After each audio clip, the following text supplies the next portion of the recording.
After such a star shower, many of the Crystarian's peoples awoke to their residual powers that lay latent within their souls.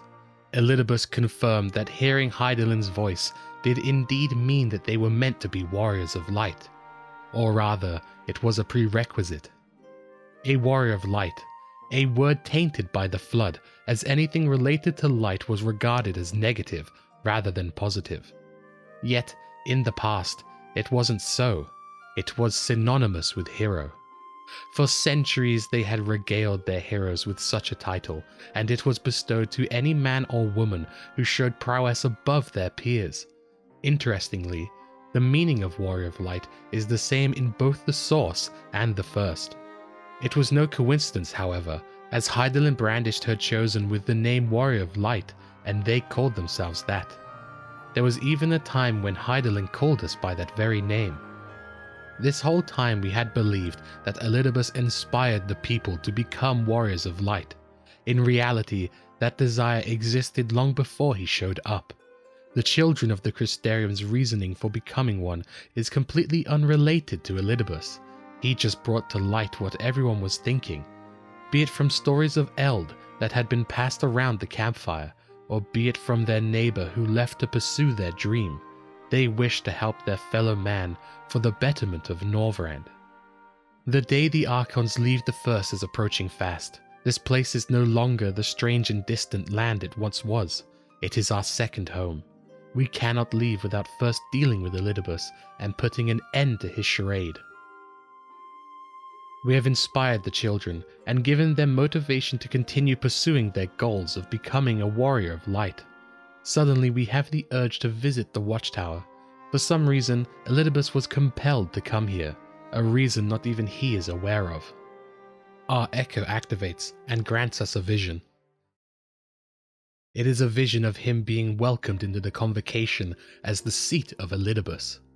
From now on, everything he labors for is to steer mankind and the star upon its proper course. For that is his name, and by it shall his every action be guided. Our vision ends here.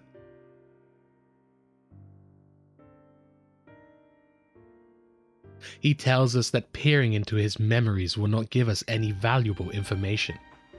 We have to ask him, what is he plotting? Why include the people in his plans? His reply is that he is only doing what we normally do. He will make use of every tool available to him and make ready to face his greatest enemy, us. We who have murdered his brothers in cold blood. He sees us not as a hero, but for what we truly are. Death. Soon he will come after us, and when he does, he will strike at both our body and soul. Then he can finally save the world. G'raha happened to come visit this place in the Watchtower and didn't know we had company. He asks that Elidibus leave before he stirs up more trouble. He takes his leave, but before he does, he tests the strength of his soul. He conjures dark energy into his hand and aimed it right towards G'raha. Once the deed was done, he retreats through his rift. In normal circumstances, it would have killed G'raha instantly. Luckily, he came out unharmed. His soul is dense even though he lacks her blessing. As for the rest of the changes on his skin, it is because of the stress he has put on his body trying to send us home. As he doesn't rely on his own ether to conjure magics and instead relies on the tower, it seems to take pieces of him in return. Hence the crystallization has spread since the last time we saw him. But it isn't a bad thing, however. He wears it as a badge of honor. The fellows who sent him here were a passionate lot. They labored to see their world save, and even if they didn't achieve their goal, they inspired those around them and gave them hope.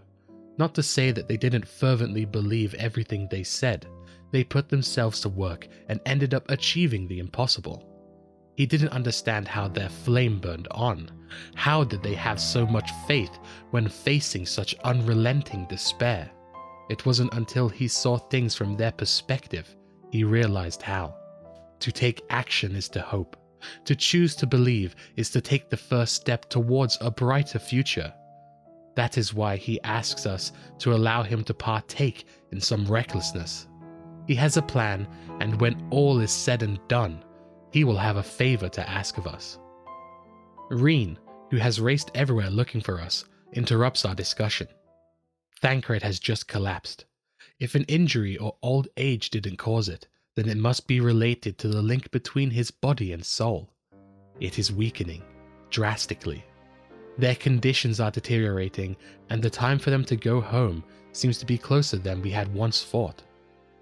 G'raha will continue to prepare the spirit vessels and asks in the meantime that we return to the source and inform Krile of what has happened and how the plan is progressing. Tataru didn't expect us to come, but our timing couldn't have been any better. Krile has barely had any rest over the last 3 days. She has been working tirelessly to satiate the fluctuations in our friend's ether. It happened rather unexpectedly. Not even Master Matoya could explain it. Still, we need to stay positive. Like just this moment, she had just finished quelling Thancred's ether, and the rest of the silence have remained relatively stable. For the first time in 3 days, she can leave her post and get a spot of tea. We tell her the tale we came to tell her while she is on her break.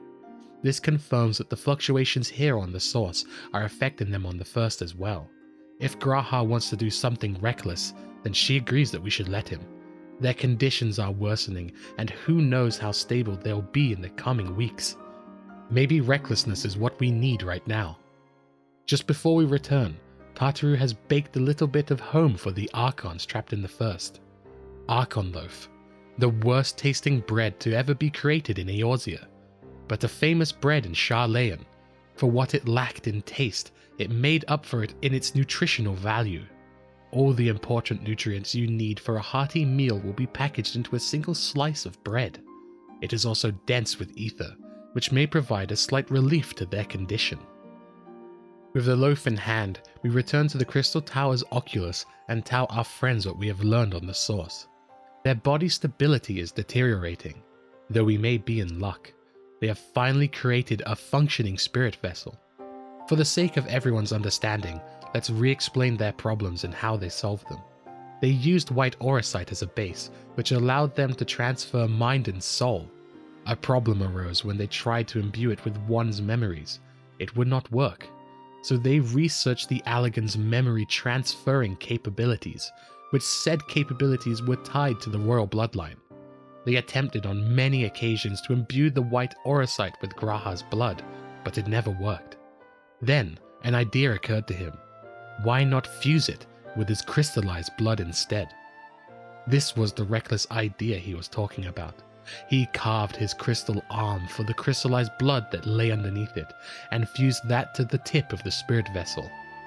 We said that he could not offer up his life to send us home, so he did this instead. He admits that this is nothing but a small price to pay to send everyone back. When counting the spirit vessels, we can count 6 rather than 5. This is because one is for testing, as well as a second part of his reckless plan. He wishes to use the spirit vessel and merge his mind and soul with the G'raha on source. There is no telling whether the two will combine or whether they will consume one another, but it is a risk he is willing to take. While G'raha and Beck work on imbuing his essence into the vessel, we are to check on Y'shtola in the Anamnesis Ander. Everyone else's condition is worsening, so it's hard to say whether she is also feeling these symptoms. Leaving her down there all alone is a risk, and the rest of the Archons worry about her. As everyone else isn't well enough to make the journey, we make it alone, and head for the room where we left her. When we enter the room, the color in our face drains. We see Y'shtola lying there on the floor, still. Assuming the worst, we race over to her. Just as we are trying to reach her, a purple rift tears in front of us, and Elidibus steps out from it. He had laid in wait here for us to come alone. He didn't actually do anything to her. The thing which plagues her is the same thing that plagues the rest of the Archons. He just knew we'd come to check on her condition eventually. He does not know why we found this place, but learning about their past will do nothing. These words trigger our echo and grant us a vision. In this vision, we see Elidibus talking to some of his peers. He was quite the worrywart in the past, always double, triple checking their records to make sure his duty is being fulfilled. People used to think that he was ill-suited for the job, but this dedication proves that there is none better. But he should learn how to take a break. The rains have ceased, and we have been graced by another beautiful day. He reaches out to his friends as they fade away.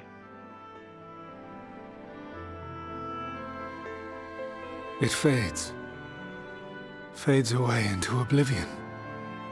Does the world no longer have need of me? No, I am Elidibus, and I will fulfill my duty. Sundered though you may be, you fought for the world's salvation. For hope. Hope. Ah, it swells within me, empowers me. Now I may carry out my mission. And yet, why do I yearn for this?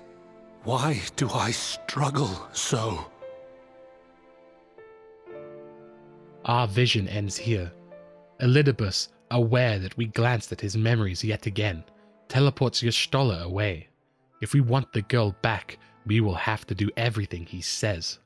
He wishes to test our strength. He opens a rift beside him, and has created a suitable arena to do so. Just follow the flow of ether, and we will arrive there.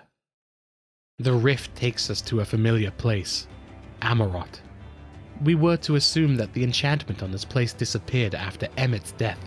Maybe Elidibus wove that same enchantment he did just for this test of strength.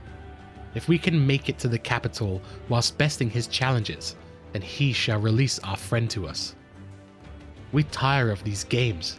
Enough of this already. He wears a confused expression. Why do we sound so disappointed in him? He is our enemy. We are destined to clash. Or had he hoped that some sort of faked empathy would cast our crimes in a less distasteful light? Or that we would come to look at each other as friends? We who slaughtered his brethren.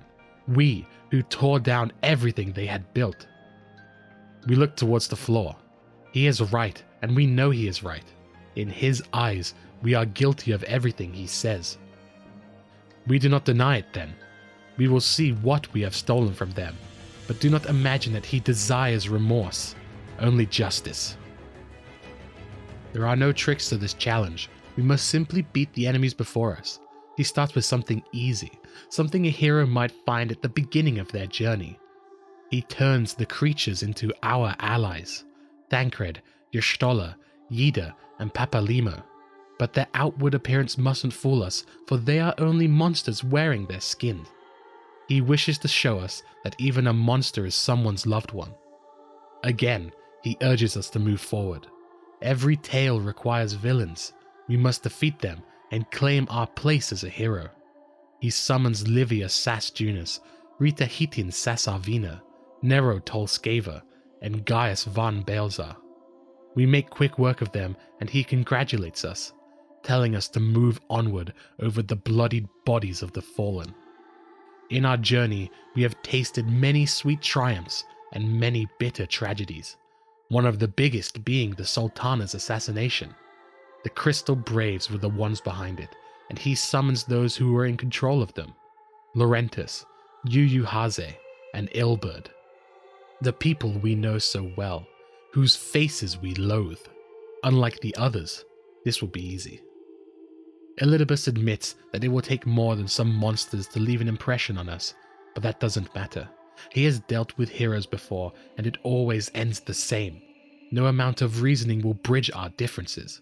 All he can do is put his faith in his own beliefs and fight for them with all of his being. He continues the story of our life.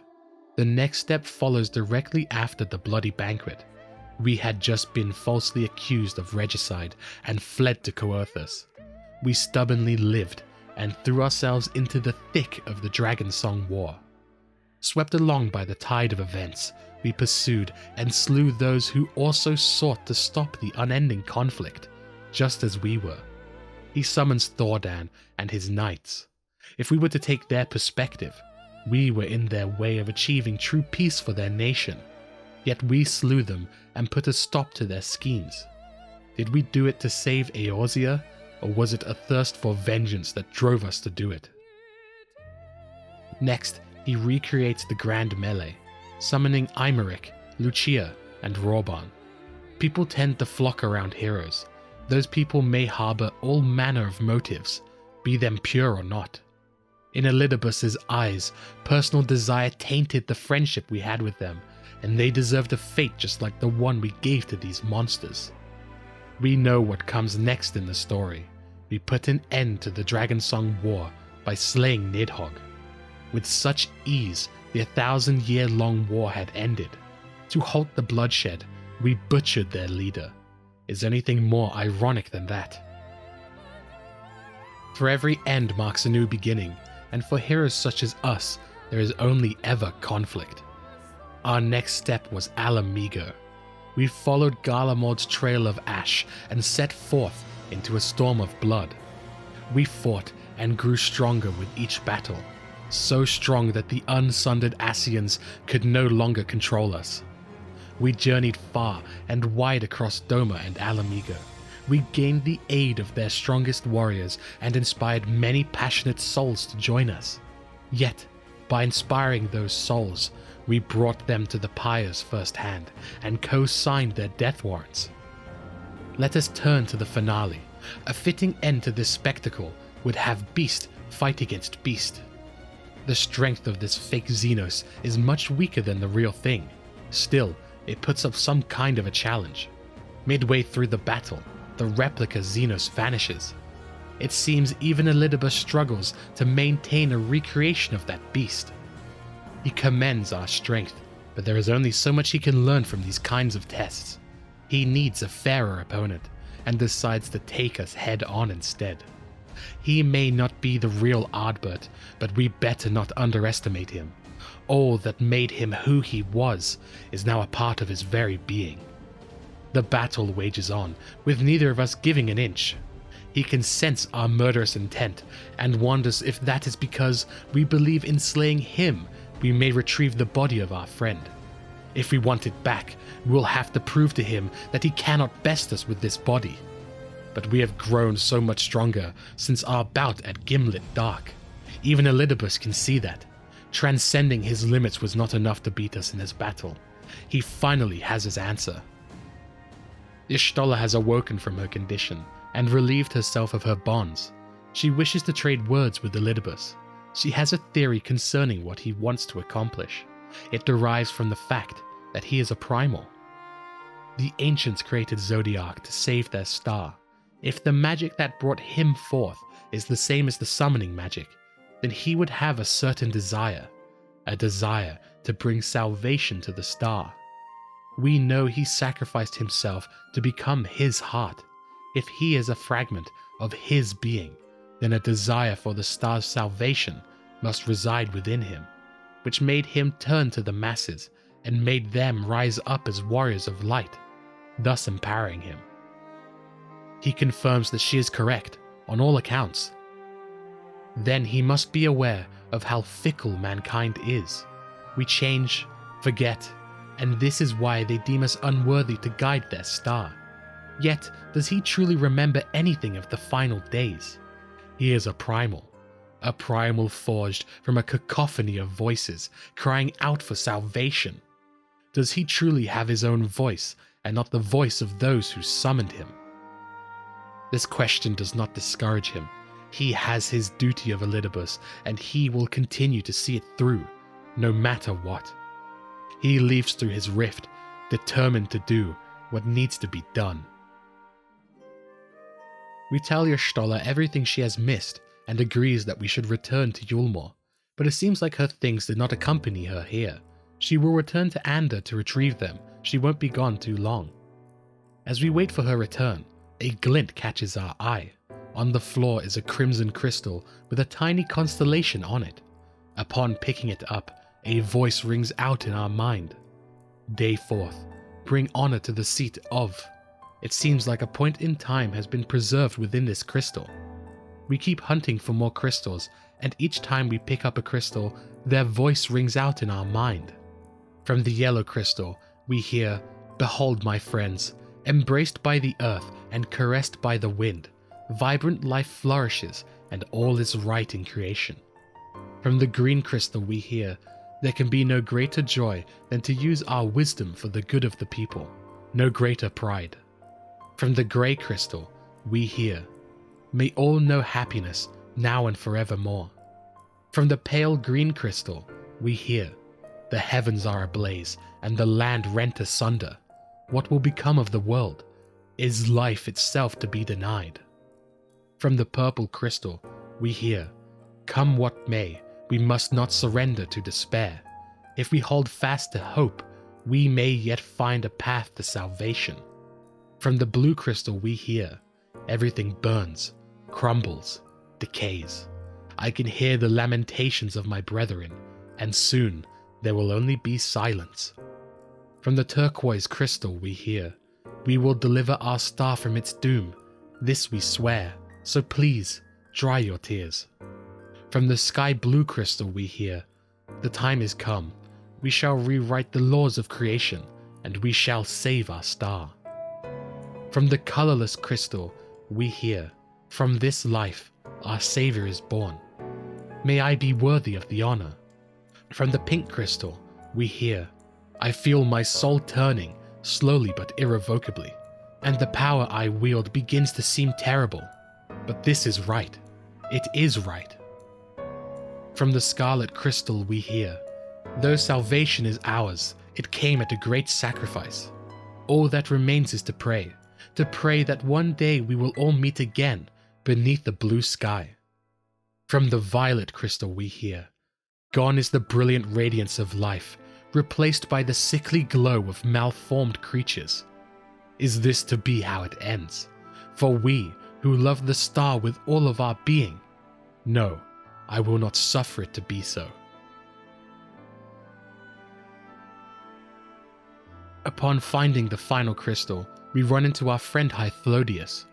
He seems to hint that he was the one placing these crystals out there for us to find, and confirms that each crystal contains the memories of the convocation. He asks us how have we been faring as of late, and we tell him everything that has happened with Elidibus. He refuses to pass judgment on our struggle, but wishes that we'd at least survive this conflict. Otherwise, how else will we keep our promise to Emmet? And as for Elidibus, though he himself may not remember why he is so dedicated to his cause, we will do well to not forget that there must be a reason for his dedication. That is enough about him. Instead, he would see us reunite the stars once more. He had told us in the past that there were 14 convocation members, yet we only collected 13 crystals. The final member defected as they were against the summoning of Zodiac. Those who defect will not be granted a crystal, or wouldn't have if a friend did not fashion him one in secret. The final member was a strange one. He traveled the world and helped humanity. When facing a problem, instead of calling upon the convocation for aid, he would use his allies to fight against these threats. Sounds quite familiar, doesn't it? This crystal contains both their memories and a magic of his own creation. A spell that will allow us to summon the stars to our aid if we were to wish it with all of our heart. He places the final orange crystal into our hand, and as we receive it, he says that it is finally back where it belongs. There have been hints throughout that we may have been a sundered Ascian, but I think that this finally proves it. We gaze at the crystal, but as we face forward to look at Hythlodius, he is gone. Y'shtola came looking for us and found us over here. She is ready, and together we move to Ul'dah. Arriving fashionably late, might I remind you. We disclose to all of them why we are so late to this meeting. It makes sense that Elidibus is a primal. Why else would he be turning people into warriors of light? He gained strength from them praying for salvation. This mindset has spread to every corner of Norvrand. We can imagine he has yet to play his hand, however. It was almost as if uttering those words was some kind of spell. The sky in Calusia changes to one of Elidibus's star showers, yet this one is different. There is an image of Amarot underneath the meteors, granting clearer visions for the sundered. When yet another star shower manifests over Northrend, the warriors of darkness find themselves under attack from mysterious spectral foes, who by all appearances are being summoned forth with the selfsame magic the Crystal Exarch employs. A magic that should lie beyond even the Ascian's ken. Seeking to take the battle away from innocent civilians, the heroes flee Ul'dah in an airship, setting course for the Crystarium. We are forced to do an emergency landing and run through Amareng on foot. These spectral beings block every step we take. As we fight more and more of them, there is something we are starting to realize. These people are heroes from other shards being summoned here to deliver this world from its doom. If summoning people wishing for salvation, along with more people awakening to heroes, have converged here, it means that Elidibus's power must grow with every being summoned. What we do not understand is the how of it, however. How does he employ the Exarch's magic? The Crystarium is not far. We need answers to this. Suddenly, an army of spectral enemies is summoned to block our path. Our friends will stay behind to hold them off, while we push forward to the Crystarium. A short while earlier in the Ocular, G'raha and Beck have just finished successfully imbuing his memories into the spirit vessel. To congratulate their success, Elidibus enters the room. He has come for his summoning magic so he can call heroes from across the rift. Normally such a summoning will require a long preparation time, but he doesn't want their physical body or even their complete soul, just their burning passion to save the realm, and he will whisper into each and every one of them, "Here lies darkness. It must be destroyed." Every summoned hero will serve to empower him, and our comrades no longer pose a challenge to him. He proves this by destroying Lugus in a matter of seconds and knocking out Beck-Lug. This causes them to drop the spirit vessel into his hands, giving him access to G'raha's memories and also the summoning magics he employs. As we are racing toward the Crystal Tower, we hear a familiar voice calling out in pain and spot a familiar silhouette. Beck-Lug and G'raha are in bad shape. He keeps gasping out in pain as his arms become more and more crystallized by the minute. Elidibus has taken the vessel, which is fused with Royal Allagan blood, and with it, he has full control of the tower.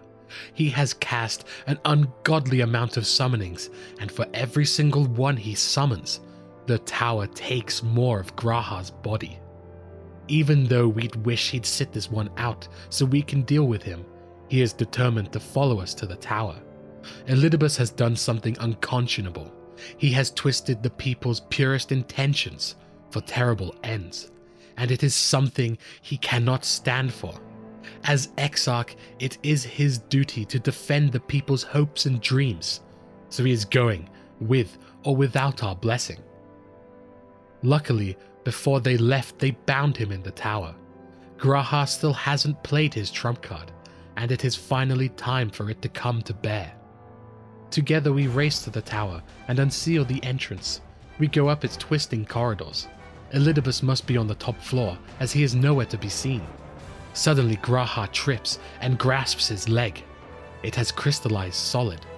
If matters couldn't get any worse, a horde of spectral heroes block our path. We do not want to leave our friend behind and make ready to face them alone. He reminds us that we do not have that kind of time. He will stay here and face these enemies alone. We are to go on ahead and find Elidibus at the tower's peak. Only we have the strength to face him now as he is. He affirms to us that this will not be the last time we see him. He wouldn't dare play his trump card without us in his presence. Now go! We find Elidibus at the top of the tower. When he first approached us in the Waking Sands, it was because the events following the 7th Umbral Calamity had the world pushing closer to darkness. He thought he could make a useful pawn of us, but he was wrong, and instead, Emmet Selk and Laha Brea lost their lives. It falls to him, and him alone, to continue their modus operandi. Defeat is not an option. He shall strike us down, summon Lord Zodiac, and bring back those who sacrificed themselves to bring him forth. Even if it takes 1,000 years, he will see this done. We think back to the words Hythlodaeus told us. Though he himself may not remember why he is so dedicated to his cause, we will do well not to forget that there must be a reason for his dedication. We remember the scene that played out in our vision granted to us by the Echo. Those who relied upon him are gone. However hard he struggles, he will never be able to bring back the Convocation. What of it? He is Elidibus.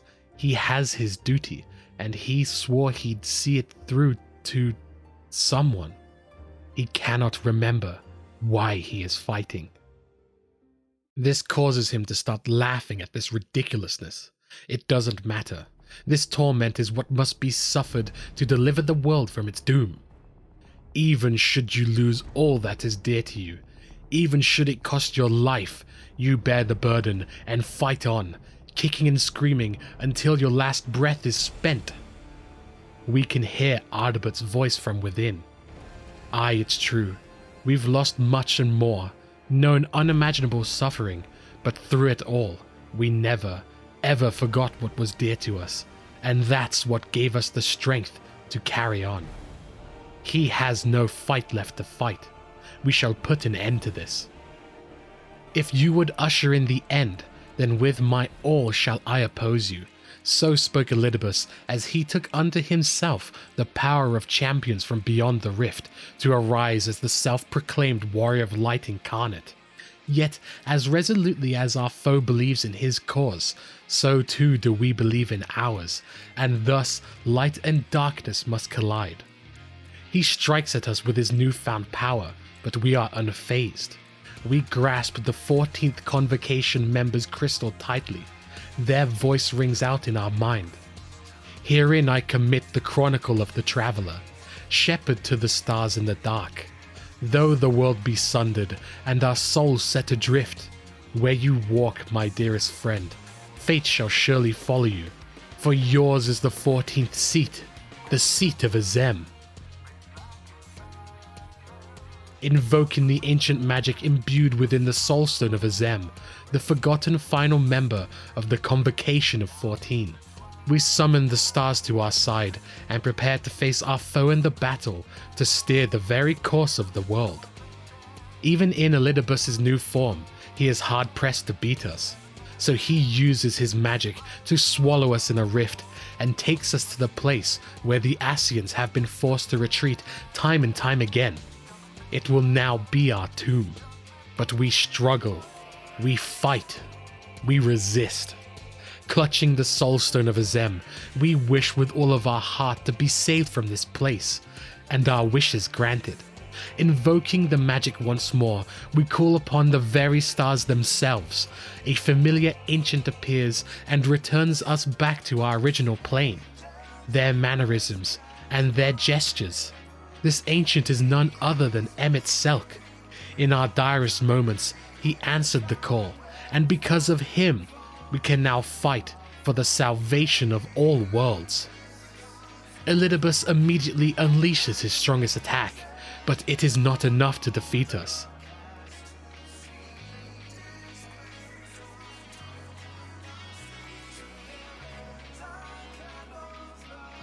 With the aid of our summoned comrades, we triumph over him. But he is immortal. He will try time and time again to see us defeated. G'raha kept true to his word. That wasn't the last time we saw him, and he arrives to play his final trump card. Even with his memories, Elidibus was blind to the true nature of the tower. It is a beacon of hope to mankind. It was created to store the limitless reservoir of the heavens' energies, not unlike White Auracite. His ill-begotten power, obtained by exploiting those with noble hearts, he shall have it, his soul and all. G'raha invokes his strongest magic, intending to seal the Ascian within the tower itself, but Elidibus's soul is resilient. He won't be defeated so easily. G'raha's strength is waning. He collapses to his knees, and Elidibus takes that opportunity to try and strike at him. It isn't until we place our hand upon his staff and give him the last bit of strength he needs to finish it.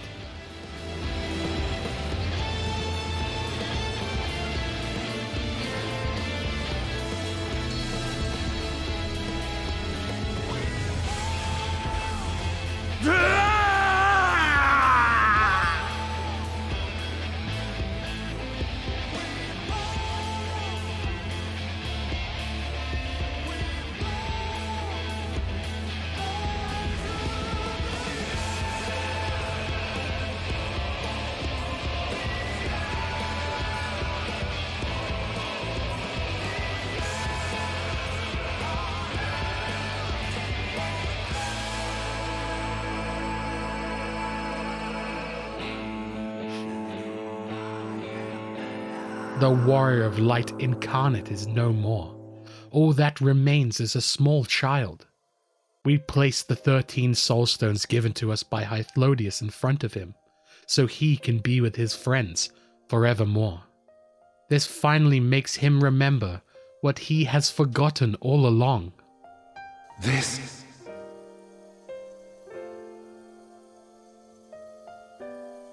Yes. I would become him. I would save everyone. This, I believed. Yet still they cried out in rage and despair, divided over the fate of the star. A rare occurrence, always fleeting. But not this time. Not this time. Reconciliation. Elidibus.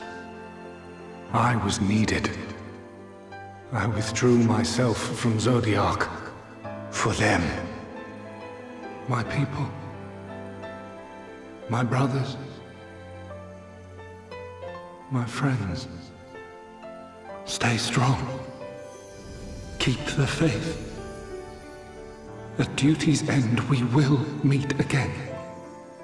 We will. We will. The rains have ceased, and we have been graced with another beautiful day. But you are not here to see it. Elidibus's form is taken into the tower, along with all of his friends. The spirit vessel remains on the floor, and suddenly we are made aware of Graha's condition as he collapses.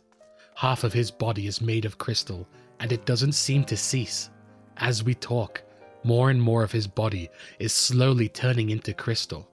But he reminds us that before our journey began, he said that he had a plan, and when all is said and done, he would have a favor to ask of us.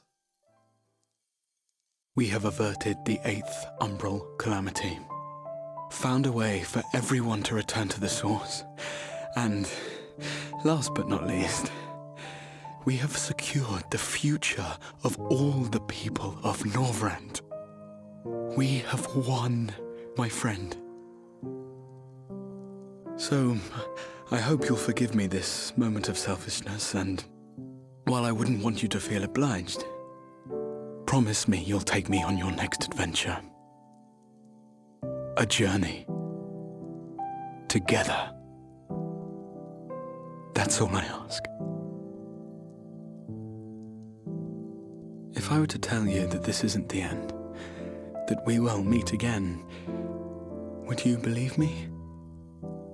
We reveal to him the spirit vessel we grabbed from where Elidibus once stood. Thank you.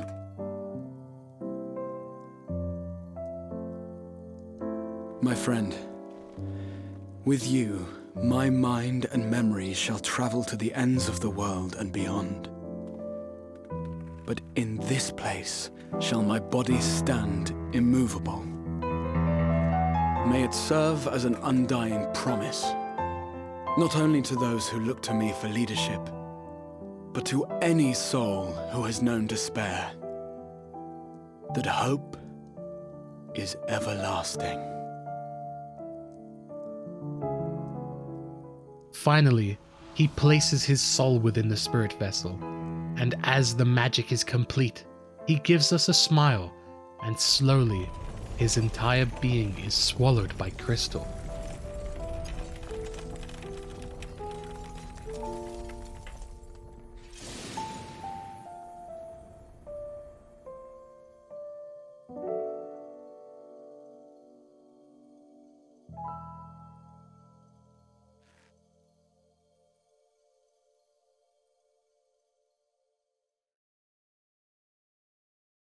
There, the Exarch would remain, keeping his silent vigil. When the Scions were not released from his summoning spell, we proceeded with the plan to return them to the source. The Warrior of Darkness, however, retained his ability to traverse the two worlds at will. And in time, the Crystal Tower became a symbol of his link to the First, and of hope. Graha's soul and mind are in our possession. What we are about to attempt is uncharted territory. Nobody has ever attempted to merge souls with a body which does not want for a soul. Beck did confront him on this matter, and the reply they got from it went as follows. As I grew older, the burdens I carried became ever more numerous, burdens which weighed upon my hopes, burying them deep within my breast. So deep that I couldn't be certain they were still there. But when I look around me, I am reminded that no matter how deeply buried they may be, our hopes never truly disappear. No, they are always with us, guiding us, driving us. I see it in VI.III, who sought to vindicate his existence by creating his paradise. I see it in Ranjit, who forsook his life cause in order to protect that which he held most dear. I see it in the people who chose to struggle rather than surrender to despair.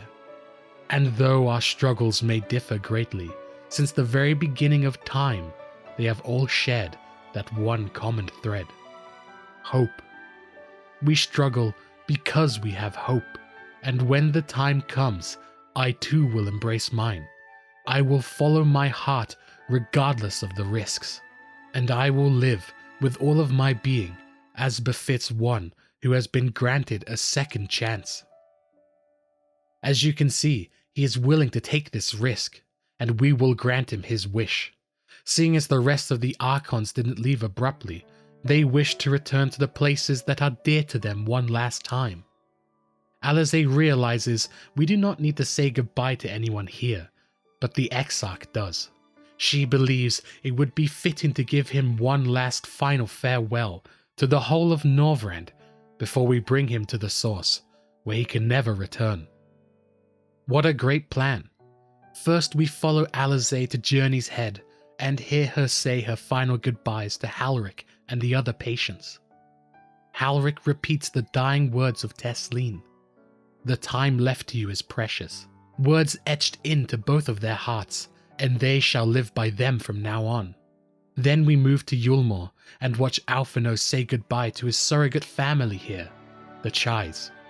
Dulia Chai is distraught, thinking about never seeing him again, but she reminds him that everywhere he goes, he has people who love him and are looking forward to his safe return. In Ilmeg, Urianger is using the pixies to transport the books here in his abode to the Cabinet of Curiosity. Before we departed from the top of the Crystal Tower, he noticed something shimmering in the distance. It was a depleted crystal of light, likely to be Ardbert's. He gives it to us and asks that we bring it to Seto. He would surely adore such a gift as this.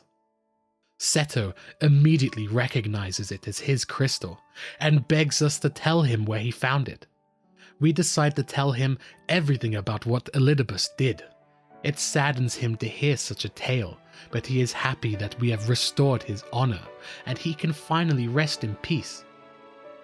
We ask him a peculiar question, or rather, it would be peculiar to him. We tell him to close his eyes. He listens to what we say.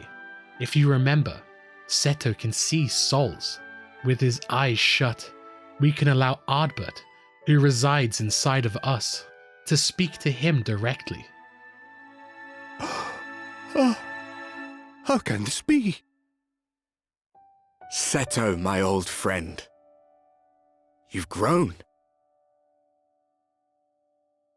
Oh, Ardbert, how I've missed you.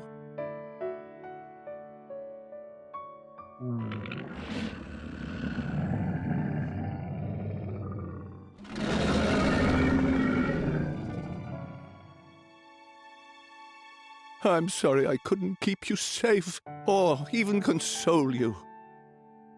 Had I only learned to speak sooner, I would have told you how much you meant to me, how much I cared. I knew. I always knew. But I'm happy to hear it nonetheless. Thank you, Seto. My partner in crime. He opens his eyes once more to see that he is gone, but he understands what just happened. Ardbert's journey is not yet finished.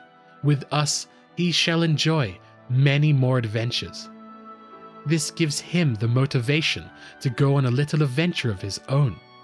It has been nearly a century since he last did so. Our next destination is Slitherbow. Y'shtola has said her farewells to everyone except Runar. He is nowhere to be found. Suddenly he comes running out of the shadows and begs her not to leave, not knowing that isn't an option. He reminds her that the people here will never forget her.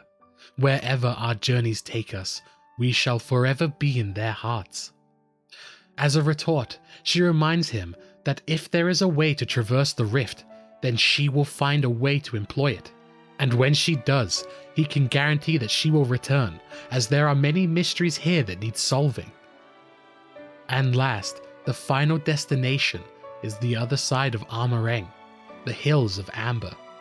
Thancred and Reen have just returned from placing flowers at Nabarthareng, the final resting place of Minfilia.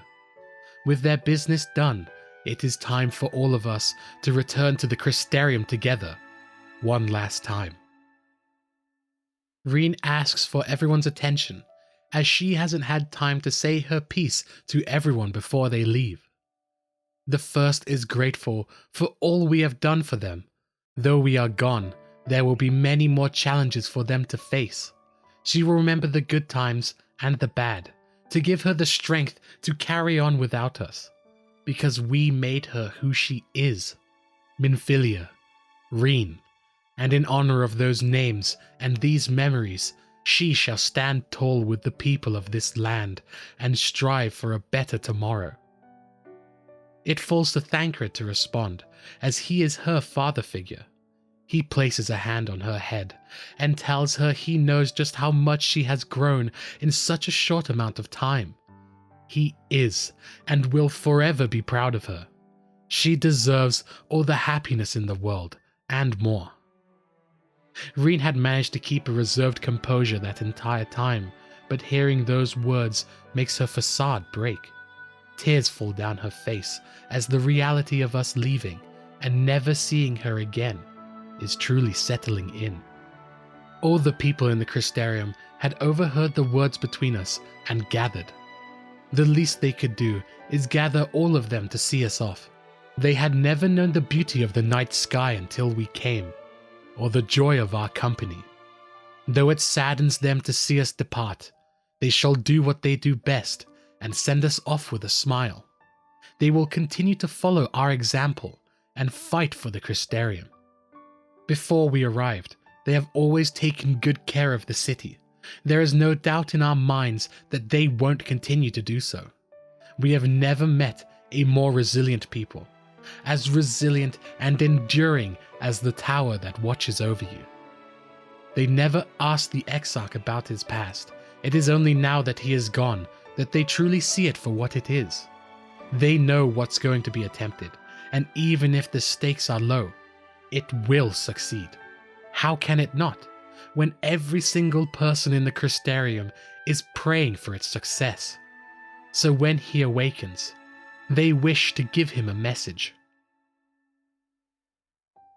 Tell him he needn't worry about us. That he need no longer hide who he truly is. That he should live his own life to the fullest. And that if he should ever find himself reminiscing on the past with a smile, we shall be smiling with him.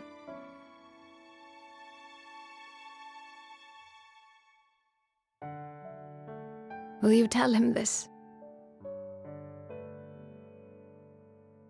Word for word, I promise. Nothing has been left unsaid. The Archons are now free to return home. As we approach the doors of the Crystal Tower, the crowd behind us is shouting, cheering, applauding, and waving goodbye to us.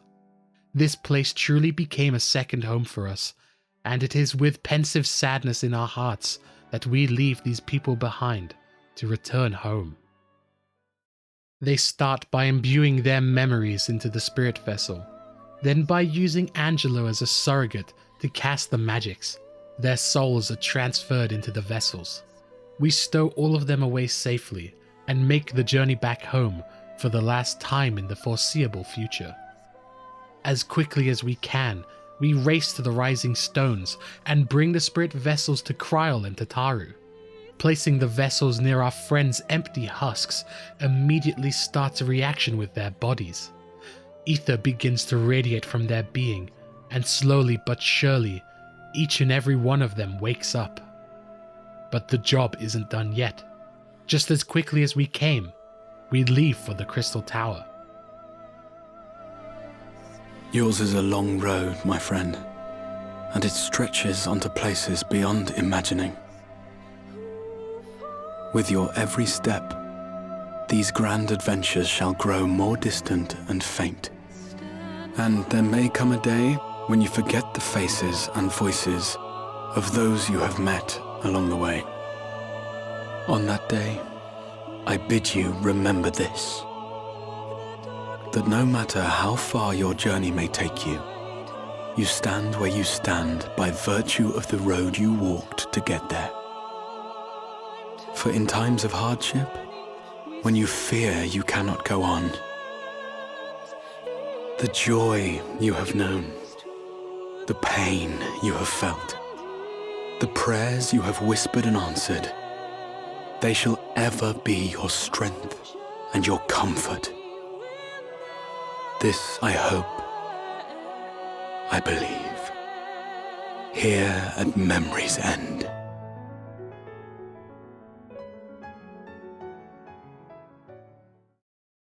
Some days later, the Scions are growing accustomed to the life back on the Source.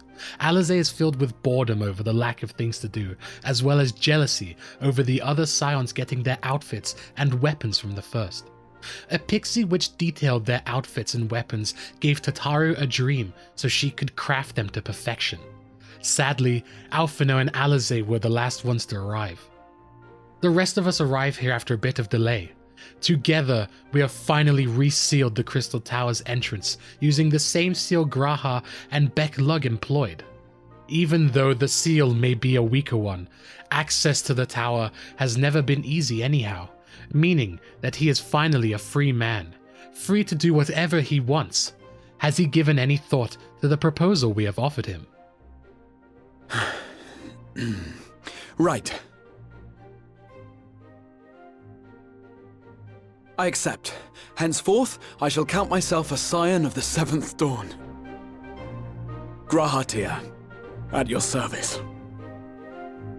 When I was a boy, many long years ago, I yearned to stand tall as the heroes of Eld. But, like a fool seeking to pluck the stars from the heavens, my every attempt to reprise their deeds fell short. And then, one day, an all but forgotten dream from my youth stood before me, in the flesh.